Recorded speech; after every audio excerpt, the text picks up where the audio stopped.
Тебе не нужна новая камера, чтобы снимать лучше. Я уверен, ты уже много раз слышал эту фразу от других блогеров и фотографов. И, может быть, даже спорил с ними в комментариях. Тем более, что обычно все эти видео сняты на самую современную технику. Поэтому, мне кажется, нужно немного прояснить, что на самом деле имеется в виду под этой фразой. И когда новая камера действительно сделает тебя лучше. Привет! После того, как я сделал обзор на очень спорную камеру от Fuji, та, которая X-Half, я задумался вот о чем. Сейчас новые камеры появляются так часто, что производители не успевают добавлять или изобретать что-то новое. Все они плюс-минус одинаковые по возможностям, и начинается уже гонка маркетологов. Как преподнести вот эту настройку, как что-то такое, без чего ты точно не будешь фотографом. Совсем недавно, например, Sony выпустила новую камеру за безумный прайс с несменным объективом. Где-то я видел, что ее назвали компактной камерой премиум-класса. Так же, как и Sigma не так давно выпустила свою BF. Нишевый продукт для определенной категории. Как будто нам было мало всех этих разделений и войн по брендам и размерам матрицы.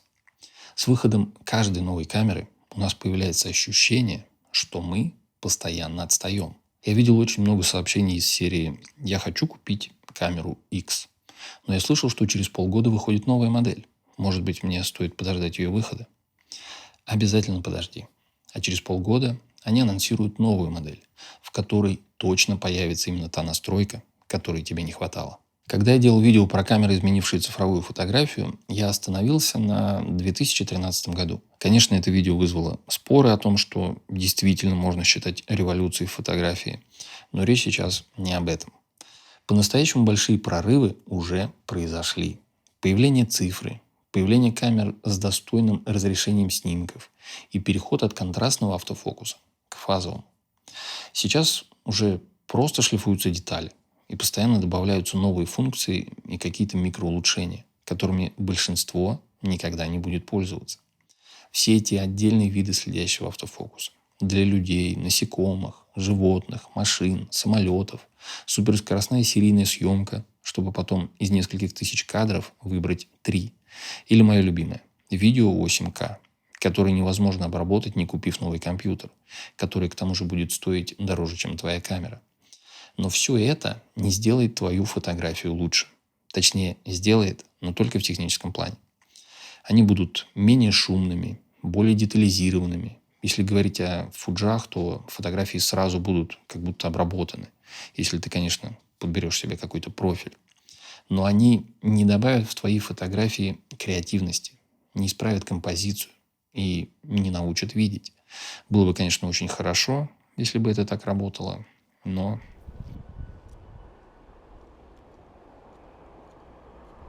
чтобы все это не было просто пересказыванием старых истин, в которые, тем не менее, не все верят, можно сделать очень простой тест.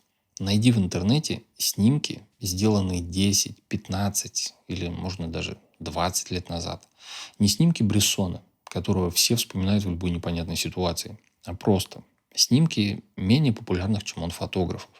А еще лучше дойди до ближайшего книжного магазина и возьми там какую-нибудь фотокнигу, желательно тоже выпущенную лет 15 назад. Я уверен, там будут отличные снимки, сделанные на какой-нибудь первый пятак или даже на кроп с матрицей 10 мегапикселей.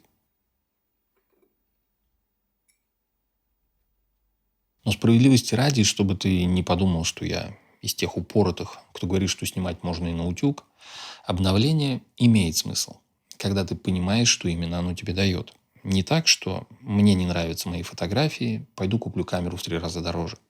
А когда ты понимаешь, что именно привнесет эта функция или улучшение в твои работы, что именно в них станет лучше, и что именно этого тебе и не хватало, чтобы стать лучше. Другими словами, когда тебе нужно преодолеть технические ограничения. Например, если ты много снимаешь статичных кадров при плохом освещении, тебе вполне может понадобиться камера с матричным стабом. И также будет глупо отрицать, что новейший автофокус и суперскоростная серийная съемка позволят снимать лучше и проще спорт и дикую природу. Или если вдруг у тебя совсем старая зеркалка, а ты хочешь попробовать снимать видео. Это, кстати, было единственной причиной моего обновления в свое время. Я перешел на без зеркала не потому, что меня не устраивали мои снимки, а потому что я хотел делать видео на канал. И именно это было единственной причиной. Так что стоит серьезно задуматься. Камера действительно тебя ограничивает? Или это просто страх, что ты что-то упустишь? Я уже рассказывал в отдельном видео про синдром приобретения нового оборудования. После этого видео обязательно посмотри. Там я все подробно рассказал, как это работает и что с этим делать. Но если кратко, то это тот же шопоголизм. Просто попытка успокоить свои нервы и дать себе новую надежду, что вот теперь точно все получится. Я сам по этой причине купил себе когда-то электронный стабилизатор Jiyun. За 3 или 4 года я ни разу не вынес его из дома и пользовался раз 10. Были у меня еще какие-то мелкие приблуды, на которые я тоже напрасно возлагал большие надежды. Единственный плюс этого синдрома, который я тогда называл, это то, что новое оборудование, особенно камеры, заставляют тебя больше снимать. Но на самом деле этот эффект длится очень недолго. Благодаря своему каналу я за последний год снимал на абсолютно разные камеры. От дюймовой матрицы до среднего формата. Так что, поверь мне, вот эта новизна очень быстро проходит. И я больше удовольствия получаю от своей старой камеры, у которой я знаю все ограничения и от которой я знаю, чего можно ждать.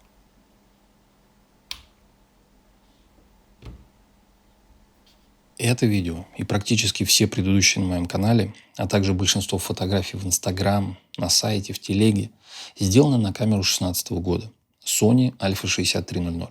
И я думаю, эта информация должна добавить веса тому, что я сказал.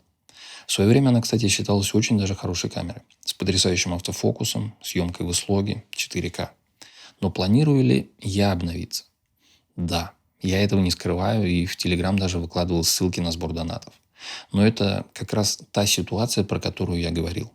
Я знаю ее ограничения, которые тормозят меня снять то, что я хочу, и так, как я хочу. Если с шумами на высоких ISO при фотосъемке я еще могу как-то бороться в Lightroom, к счастью, он очень сильно улучшился и может спасать безнадежные снимки, то обойти ограничения автофокуса при плохом освещении на концертной съемке, к сожалению, не получится.